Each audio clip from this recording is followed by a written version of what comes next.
શું થયું હતું ભાઈ?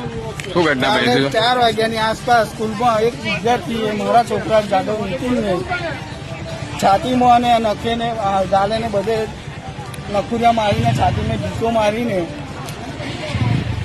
મારી છે. તો શ્રી બંધુ સમાજ હાઈસ્કૂલ સાજી એના ટીચરોએ કોઈ પણ જાતની પ્રાથમિક સારવાર આપી નથી અને અમને પણ જાણ કરી નથી. કેટલા વાગે? 4 વાગે આવો બનાવ બન્યો અને 5 વાગે મારો છોકરો જયારે ઘરે આવ્યો ત્યારે મને આની ખબર પડી છે અને પછી હું દવાખાને લઈને ગયો છે જાતે પ્રાથમિક સારવાર માટે. અને ગઈકાલ રાતનું એને ખાધું નહીં, આમેટિંગ થાય છે. શું થયું હતું બેટા?